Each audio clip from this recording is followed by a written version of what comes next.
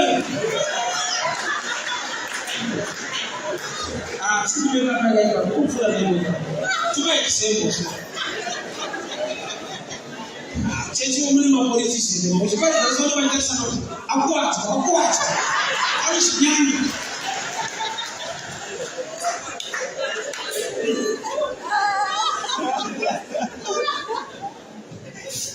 Just go flower put.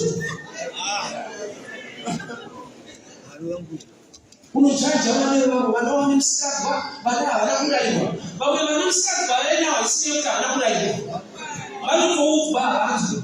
Amen. Sasa yale consider wanawe. Unaona kama tunasema trust wanakulaiwa wanakulaiwa kuni mwilini mabisi. Amen. Tena mimi ninaomba wale wakuchakika kulatiri. Mwana kama yoni kabisa.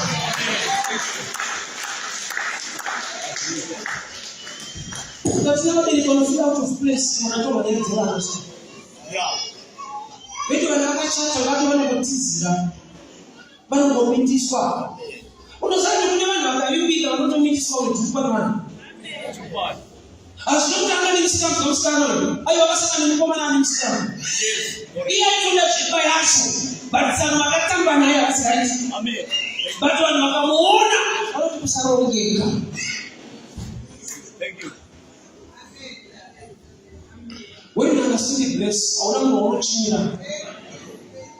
Je pas aujourd'hui dans Jésus. Israël est sauvé. Yes. Ni ashati kasuzumuka abana munaba ugamishike wewe. Yes, correct. Thank you. Ni rafia wina hii. Urumwa kushaka kuzubisa kugamushika. Kwani rafia wina. Mwana wako munu wewe yapita mushigaraita. Amen. Because some people don't want to know what I'm doing by my one.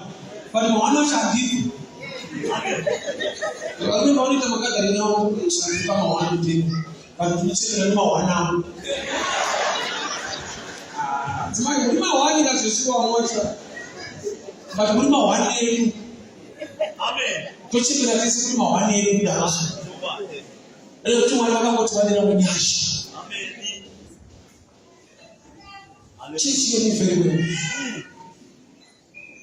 Ukata sabeki na ndiye kwa kaviu upenye wako. Ulimulimu baba. Just from my soul. Bakashindwa watu mpotomeka msi. Abana mutana mwezi nani? Dead. Amen. Chini chikisa. Tukuni wewe unatoa unasi mpoto yako. Kana mpotomeka wa poison, ni mpoto yako inaporaswa. But when you have come profit wisdom, donc atashiri kwa yofula watisi. Nyasha tutakara kwa mkufu. Bado wakati kama kukuta wakana. Amen. Abana kuchukua a good meal. What the grace of God upon the paid meal. Amen. Wapo upenyuka utarisa. Hauna shida za mfano ni tarapepa Mungu atasema yule nyasha. Aisee Bwana yungenge ona. Pamaisho mayutamira nemba ya wawake. Zipache na utaona waka ni mali yako wawaka ni nyasha zako. Amen. Because hii mali yako haikwani. But si paso wakika. Mwalimu akakupa uwe nikana. Netuwe nyasha. pachishoma zvako pakaitika zvikuru. Zvakudai breakdown yebhajethi ukaisa pari unozoona asi izvi. Iya ikwana aite. Asoro kuzoona kuti tushinga tisipa zvinhu zvaita so kufukana mamadhira anoita. Nyasa dzinosvika pakuti vanhu vakususpense. Ndinoona wanoita basa rakabata-bata. Iwe uchikubatwa batwa nenyasha.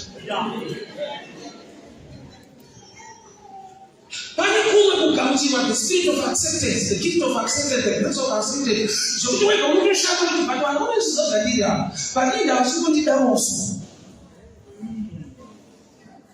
Nditori muriwo wekuti ndega ndikazvivheta vakangotesta kudai vanorasa. Nokuti kune vatakangoraswa ikatova evidence yekuti hatigamuchiriki. Ukazwa munhu achikumhoresa kuti yes, uchiri mupenyu, isende kuti palisti inofanira kuva wapa pasi. Asi anoti uchiri mupenyu naye. Kuti wakatofika ukufa.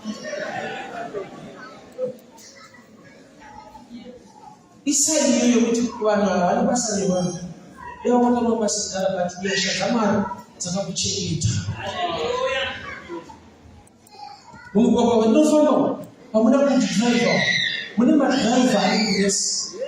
Why? Kuti zvirikuuraya vanhu unotosangana nazvo. Mwana wachikutengesa.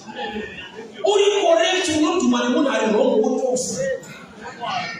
Vanotoyambira pamauritika, don't drink and drive. Iwo manje unodhuma uri sober, ungarembe munhu mudiki.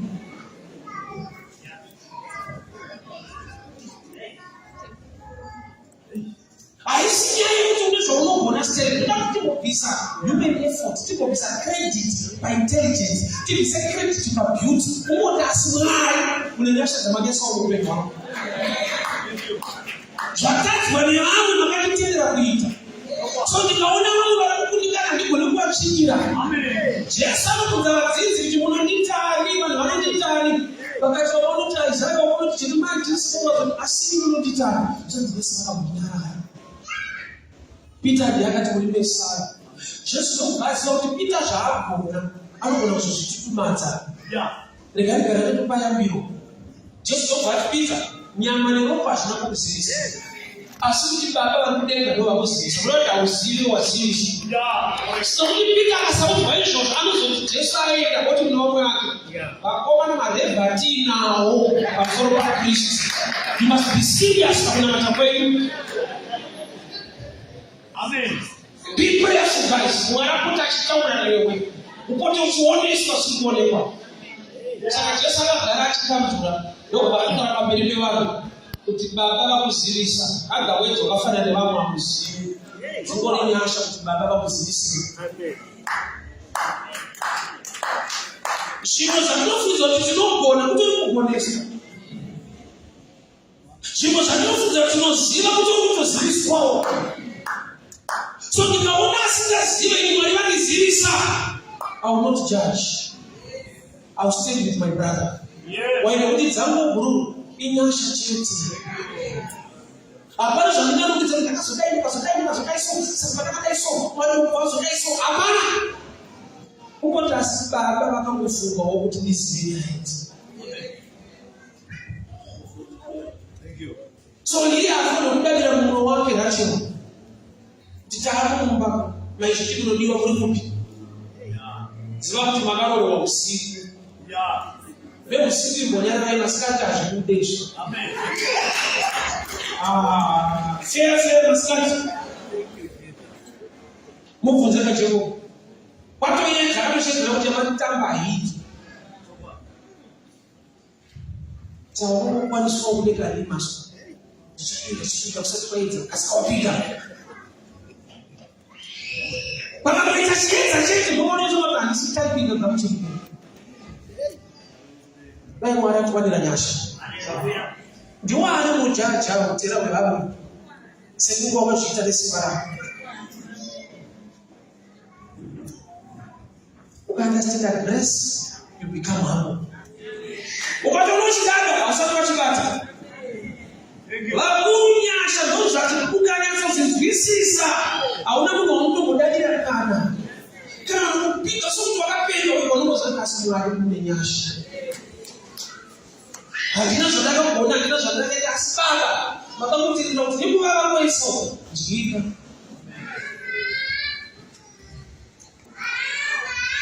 I love examples. We manage to do, but when you start, you are the best. Where can you say this best? What I would out and what I would use. You are not so. You are so beautiful. Where can you say that? Malaki is great at seeing. Those who are good at Malaki is great. Mwalimu tena kutupitia siku ni kauna sana. Alipo. Watu mwalimu ndio watu wangu waone utinda kama unacho. Ani ni majibu. Kuza not your beautiful si kama majibu. Wewe kwa sasa ndio sasa apiti sana.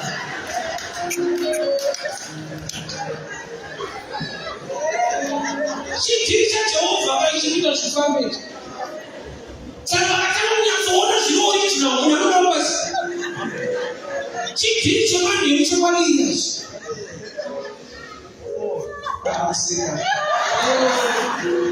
Yo. Daya si mwana. Amen. Daya pamina bana machitawe. Baitakira baki. Chisha wache qualification na mechi sana uyego kita uyego pale. Tishola nyani ya kupi. Peter, nekula kumweka Yesu kataja ila Mungu kunda maisha. Usazouza bali with 4 ways to be close to Jesus. Wakaramba ni wewe. Ile ndio kama wewe na just remain perfect. Amen. When you understand grace, you become a true worshiper. Amen. Au kusudi watu wengi kama vile wanakuru kasoma visa no motivation yako au nini kama tutakati mimi katifadina tena tukana makabila akaita ekutaka kusema ujinja mshaka mdao imemuli mambo no batai wanakutresa kwa ndaka baada kwa nini mambo na iko futa au ndai futa mwana kwa watu masabira kanizota sasa ndaka mwalimu akati visa anido control pa kurumbita ama mistingi kune bakaviriwa watishogara mukuku zvisina kumira mushe mukatoona tabgara bakanaka kuchakinoziva chete aivivi muri kuona zvanhasi kune bakabviswa muriwo waitovava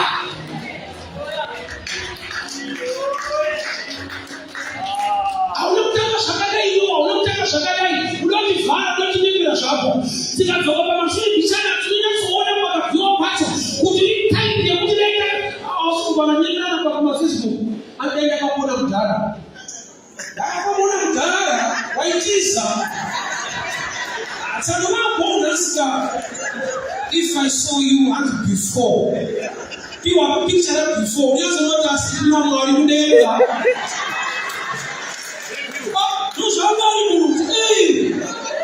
Uchi karamu kuchita si. Before ina mushi. Takapingira furaha mpaka Mungu wanyasha. Kumashule wakapiwa apite. Sababu unapakunda mchiliko. Aruda iwewe chisho. Waza upike tikatoka kwa mashule bichara. Bali muda na sasa hadi type hiyo. Bali muda shawala, tukote shauri. Akamuda, ndiye akamuda before. After, bana yaya. Wao chikinga mliwo. Kuni kwa wewe. I remember I'm at my own short that it. Because come down was what is that is the chafa na chishi da kwa chini. What I call. Ndio sana machapati. Na sana machapati. Yeah. Sasa machapati ni mtejo. Kwa watu wa kazi. Amen. Ama sasa hizi baba ama watu mwana wa mama wangu ndio sipi. Amen. Ishe sio kwa mambo yote zako. Yeah, before the last time. Why bother kuriwo?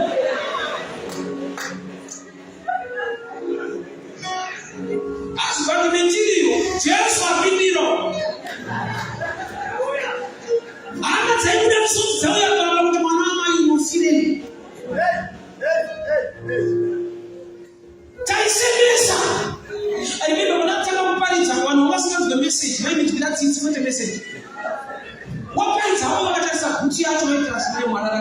now. Before I said something, Kushimo, I was telling you to that, never mind the wash. What do I like to do? Murano. Must have a minute of good. Are you around there? And you will go to your father. When I wash the culture, what is the size of you run the wash?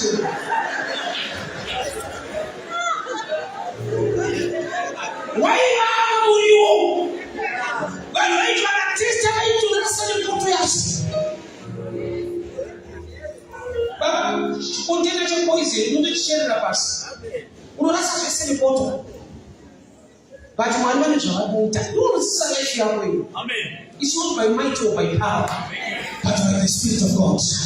Manager, I don't know why you don't pay your one range. Didn't ask for all to see, but you want to place almost some time. So what's never for them, but I'll tell you so. We should drop the Casamata of Parada. What's a long parada? You are getting Shana. One of the songs that I don't know for two. In G-Way. In the mind, I know. But Papa finally was only of his last or item. And I was a 2014 Padai and Ethiopia, so the airports. But whatever is our first one, I'm good. Ah, it's all good. One penny as you see it. You bring a money to one of my airport to lose one penny. I will go to Lama with the child. That is also around but 6. My God. We go to somebody who will go to today and we must driver. As we say, when you was somebody will be back on the rap. Zani na beach is for. Mori only knows you was all about to flowers. I'm sure my time is done. But if you don't pay a reminder, it's all of God. You will be able to change you what as one. Yes. And national. But all I want to say, no matter who they nada. You Peter and Jesus are not your guys, and this is it. But you don't know the wonderful people. Amen. Yes. Ubamba tayo. Omungu wakatofa. Eli washindi watu msikaza yataita. Jina la kusema. Amen. Chokwa. Wanaona tayo. Tulisha mali ya ita medite. And 56 years. Wanaisa makomi tuna washibata shama. Because all Nanga Shagata, but now ombe Nanga Kappa Nyasha. Don't you know I said to eat? Nobody has all take half or more powerful. Amen. I can't be no from a junior. My senior child, which has been brought, Chimney. You want to know 2 minutes ago.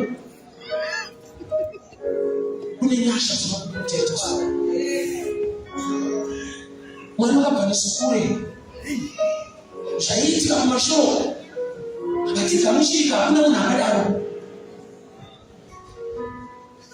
Sasa kwa sababu mshirika ndio kutazama kasi hapo ya mbili. Kwa nini unataka kike Mungu? Uitaki. Chamu ngazi mambo yakitafungwa kama ana show. Kama kika time hiyo, sio ni bili. Ndio nasema hapo useka uchitiji. It's the grace of God. Inyasha. Usawache mali complain. Ikotenda mali neshilipo. Azoka wala wanatupata uliso kwa oxygen. Tuneka samungi wa kwani wa carbon dioxide hapo chini. Kama kuchinja etumba ndani. Uliso kwa oxygen wa kwa oxygen. Hizo ni mfemo oxygen. Kwa wala uliso kwa oxygen ilo ndani. Chidhize kuronga mali. Chengo kuzo mamuri panyasha sistema kukwata. Yeah. So not for free. So foolish. Amen. So no one knows the person. What is this?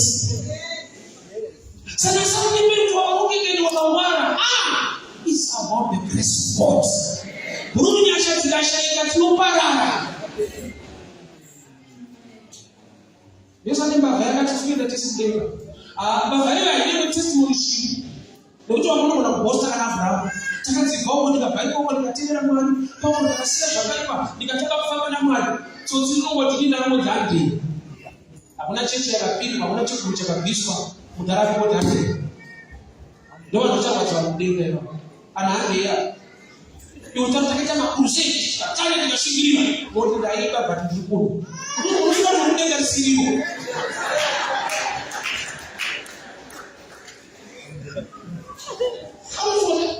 Mwari nemchina vanotizwisisa. That's the best of God. Pausina qualified. Pausina chaunogona unongedzera kuti bati vosi akasiyana iso saka akanyetsona qualification yangu ndokubva kuti tikanozamuti anogona zvinhu. Kune vanhu vokuti kufunda kwacho kuripo kunototadza kuwana basa neyekufunda kwacho vanototi haigone kukubhadhara hurumende inotisunga unoita govhara karemekeja kuti haabhadharisi nyasha dzikashaika hauna chaunogona ii. Bhuru wangu akadzikwa kukamani pandaishanda ini aiwanzoti tikapedza basa iro pakubuda saka aisasukiri ndiyandisaka achika zvinzaishanda ndobva azochinja kuti aregere kusasa ndobva akoti achimukira kuti asanonoke kubasa. Paakamukira pakashanya chete chikatatanga kuuya nesasipekti hauna chaunogona pakashayika nyasha dzaMwari kugona kwaupesirera. Hauna chigari chaunoita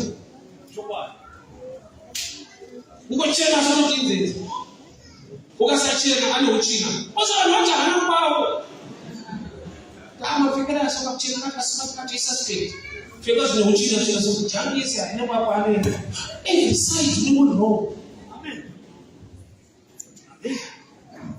Pada kukurora sobati kati akatidzidzira akafunda vanoneta dofana ndiwe akafunda zitereki futi anoneta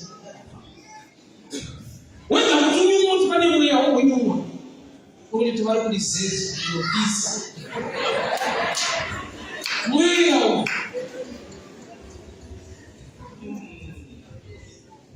nokubira kusongekera manje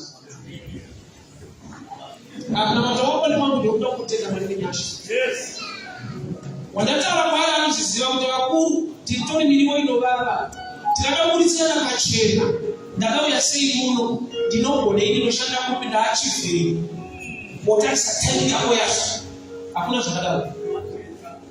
Izvi ndo zvinoti nyasha manje zvauraya vamwe wakadarika nepa hauna kufa ngegeneration yedu taatochindira akura azvibata zvirwere zvinouraya zvimwe zvacho hazvitauraya for example HIV unenge uinaro 20 years umwe yakamubata usati kwane maARV 1 year akafa iwe utopi vakreti nekuti unozvibata wega unoziva usozvibata chivhiri takararama zvinonwiwa zvako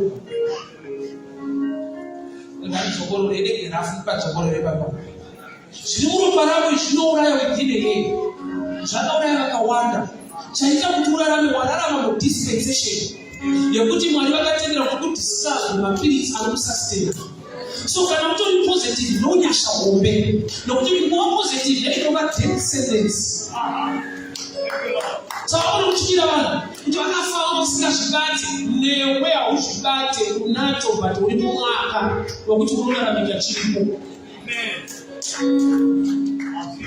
Ngatisanyasha unoonodadira takafanira neivo vaiva unoseka vai takaingosiyana chete takawanirwa nyasha kurarama mumwaka wokuti zvinoraramika zviripo. So kana vaunamata ikamuchenevesa kuti asi Mwari ndima matunga chigirichi nditori mbiya ndiri muriwo unovava ndaigona kurasa pakatorwa miriwo iri nani. Let us begin to pray. Father, we thank you for your wind. We thank you for your grace. Tinokutenda ile nyasha. Tinokutenda ile nyasha. Tinokutenda ile nyasha Mwari. Zisiri nyasha Jehova tinopara. Zisiri nyasha Mwari wangu atinapa tinoenda.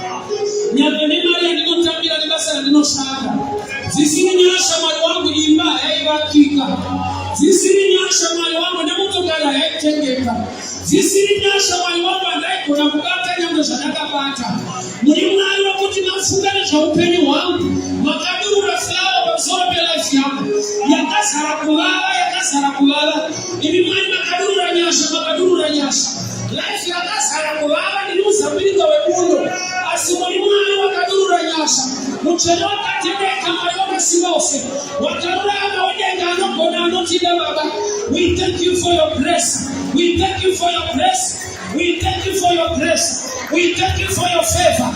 In the name of Jesus. In the mighty name of Jesus. In the mighty name of Jesus. Wenyasha mcheno wakatendeka. Wenyasha mcheno wakarurama. Takubaimini takuna matai baba. Nokuti tisiri nyasha mwari. Hakuna pakaenda. Tisiri nyasha Jehova. Hapana chakaita. Tisiri nyasha mwari wangu. Hapana chakaiko na kubata. Chandabata mwari. Ndabati sikwane nyasha. Chandabata Jehova. Ndabati sikwane shefa yenu. Chandabata mwari wangu. Ndabati sikwane nyasha. Musika Jesu.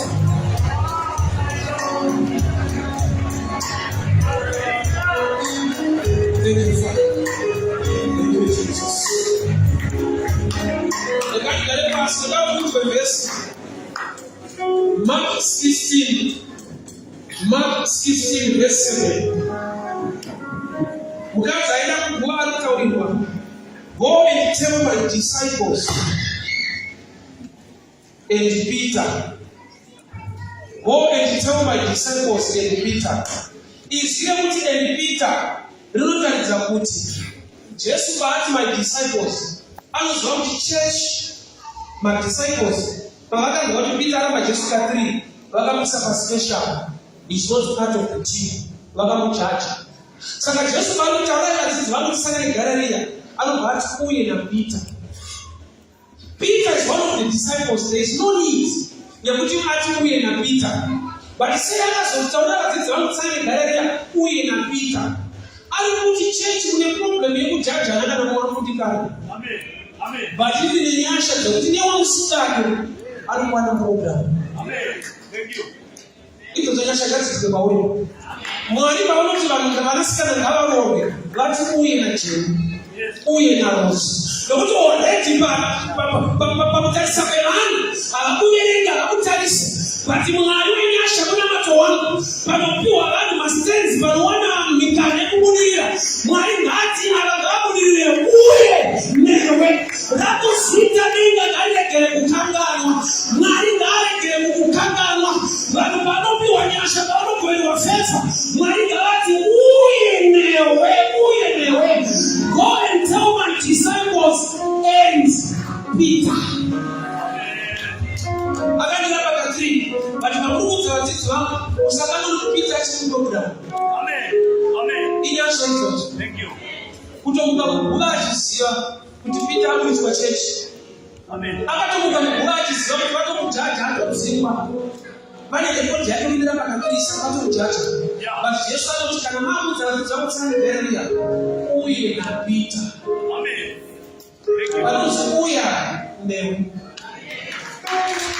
Auna kufunda manasuti wa babasa. Mwai ndati ni wao kwa nani. Auna kuwa patika kuwa na amanikana mpeni. Mwai kama ni sister yako. Wao ngata wasetimu. But never get dress may God mention you by name. Kujibana na wewe kubudiria. Uye na Matias, uye na John, uye na Terence, uye na Edmo. Bali Mungu wale wachitaka uye na Rosi. Bali Mungu wale wachibudiria uye na Memory. Mali ngasi kusile sita. Bali kutolera wanyasha kama usidanganye kukanganyika. Nuki ya shakato ziko. Yesu anawaambia nyasha Mungu wangu wakati.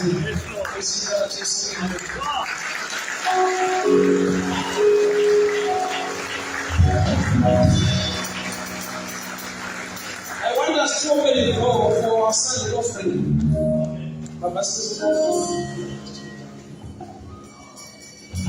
It's good to worship God with success. Amen. Yeah, praise the Lord. You can come up. As we sing and praise God. Listen, you are giving. But let's shake your weight. You are today sitting out. You don't know what I'm iyo yomuti shoma yono bata kuni yomuta abati shoma itoba nyingi umaka to shaya sarasu iyo ndo wono chema nawo iboti mwana pandili baba. Yes. ndimona nyasha zenu ukagona kutenda Mwari muchisoma vari kusasaone zvizhinji.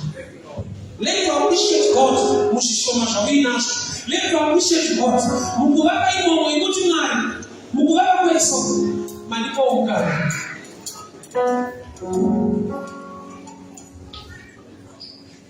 Let's sing.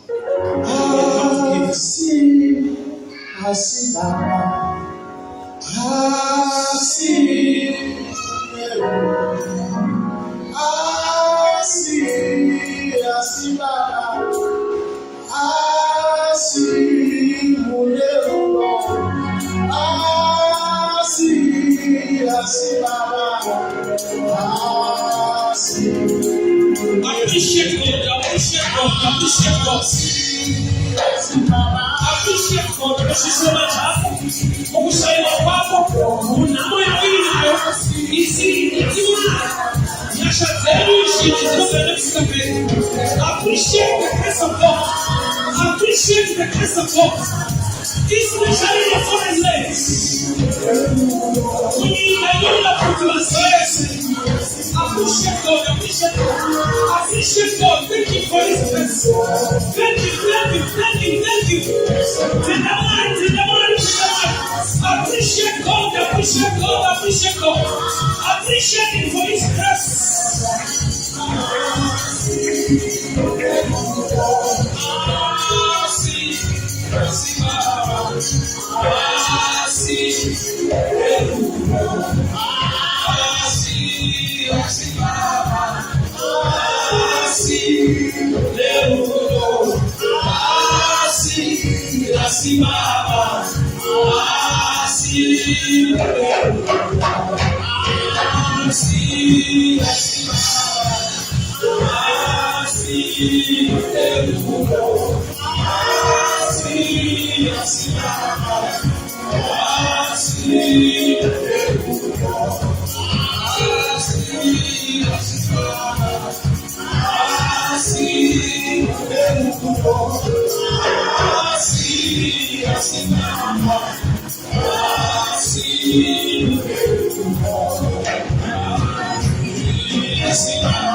Thank you, Jesus.